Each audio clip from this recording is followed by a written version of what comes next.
You have the right to remain silent, but we'd prefer if you didn't. Spinning the law, spinning the law. This is Malzberg's Spinning the law, Spinning the Law spinning the law, spinning the law. with attorney Kendell Coffey.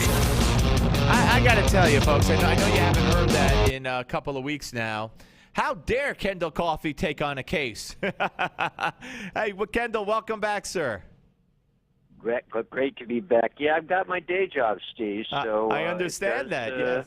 Let's take some time now and then. How's everything in your world? Good, thank you. How'd the case go? So far, so good. We're in a little bit of a break right now. I'll hopefully justice will be done.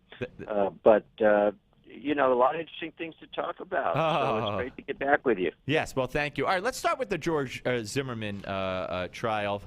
First of all, they're still in the jury selection process, and what we have is there were 500 jurors, 200 got questionnaires. I think they've dismissed 75 as of earlier today. One juror either said she couldn't serve or was dismissed today because she said that she had reached a conclusion. She reached the conclusion that George Zimmerman was defending himself, and she reached that conclusion because she said she saw on the news that Trayvon Martin was learning how to fight, had a street fight. And I watched. They asked her, "Well, where'd you hear this?" And she said, "On TV." Well, where? I don't know specifically. And so what does that, So what does that tell you if he was learning to fight? And she said, "Well, then George Zimmerman was defending himself." So talk about the jury selection process. And we're only dealing with 6 jurors and 4 alternates. So his fate is going to be in the hands of 6 jurors. In a case like this that has so much national attention.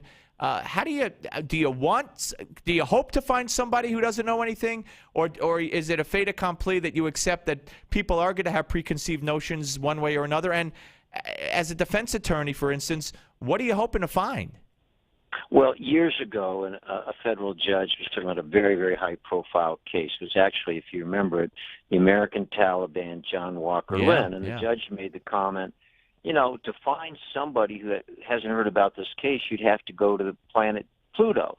And that's a while ago. I don't even know if Pluto's a planet anymore. but the point is, whether it's going to Pluto or Saturn, you'd have to go pretty far out of Central Florida, maybe even out of the United States, to find folks that have heard absolutely nothing about it. And so that isn't what the law requires. It's okay for jurors to have, some thoughts, some perceptions, to have been following the news. The law doesn't require an empty mind, just an open one. But the difficulty is really penetrating and finding out just how open those minds are and how much they may have already decided one way or the other. Because if you ask people, everybody wants to say they're fair-minded, they have an open mind. Of course, they would judge the case based on the evidence and not what they've read in newspapers. But if you question them closely enough, you can sort of pick up some insight that tells you, maybe this juror is just a little too far along in deciding the case. And the fact that, as you mentioned, 75 have been disqualified predominantly for, exposure to pretrial publicity tells you, this is one of the hardest jury selection challenges that's really ever taken place in a Florida court. Well, let me ask you this also on another issue. Several times, Mark O'Mara, the attorney for George Zimmerman, has asked for more time, saying we're not ready. We recently got evidence from the prosecution, and it was turned over, and the judge said, you should have had access to it or whatever. She's denied it several times, as recently as right before jury selection started. Is this unusual? And is this something that he keeps doing just in case there's a conviction that, he may need more time, but does he keep getting turned down because he might want to use that if there's a conviction to say that he needed more time? Yeah, I think so. I think O'Mara knows that you never know how a case is going to turn out. So at every turn, you try to make certain protests or objections so that the case doesn't turn out the way you want it to. You've got plenty of issues to consider for an appeal, but my sense is O'Mara is very ready for this case, and that the judge, from her standpoint, everybody ought to be ready by now. So it's time to go, and I'd be very surprised if you see anything in the defense of George Zimmerman that suggests that Mark O'Mara is not prepared or that Mark Romero needed, another couple of weeks to get ready for whatever witness, whatever evidence the state has to throw at him. Now, let me ask you one more question about this.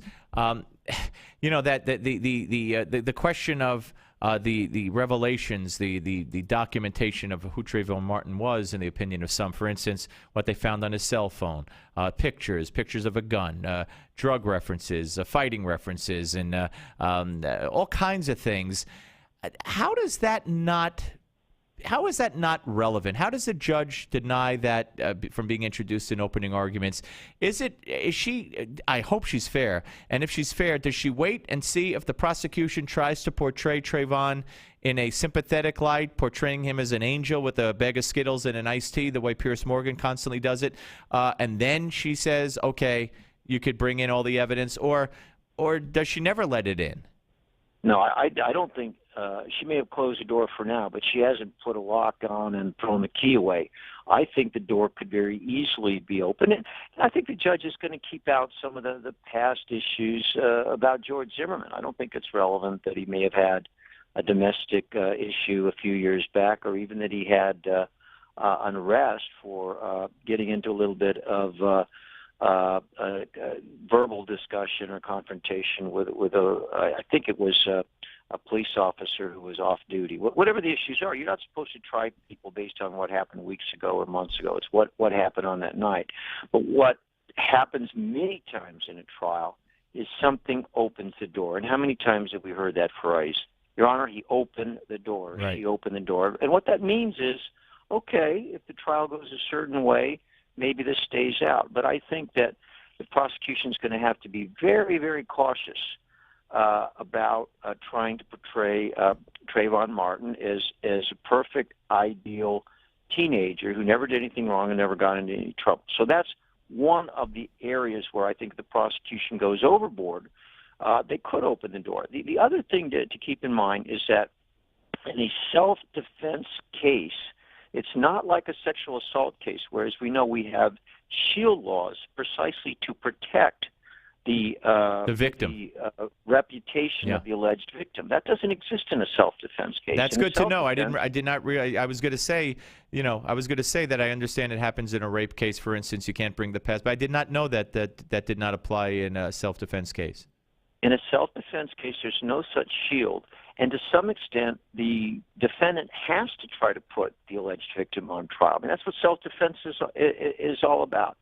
So that there's still the possibility that the defense can make the necessary showings. And Florida has a somewhat mechanical law. I mean, states are a little bit different about this. As we know, this is going to be decided under the state court law of Florida.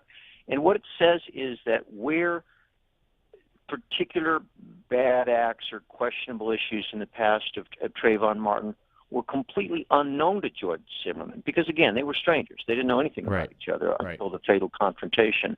You can't necessarily get that in, but if because it didn't really affect the state of mind of George Zimmerman, but if the alleged victim has a reputation for violence or fighting, and you can get on reputational testimony by a witness who says Trayvon Martin had a reputation for fighting and violence, then actually that kind of thing can come in. And we don't know yet if the defense, for sure, if the defense has any witnesses like that. If they're able to make the proper showing, what we call the foundation, put the foundation in there, some of the stuff might be coming in, especially if they find a witness or two that can testify about Trayvon Martin's reputation. I got to tell you, God forbid I ever get in trouble. I want you. You're my attorney. We're talking to Kendell Coffey here on the Steve Stay Malls. out of trouble. Yeah, I will. Believe me, I do. You can't afford me. That's true too. Wait, no discount on the Steve Malsberg show. Okay, Supreme Court ruled today. Let's touch on this unanimously. A compromise ruling that human genes cannot be patented by companies, but a synthetically produced genetic material can, which seems to make sense. Did we lose him? Did he think we were done?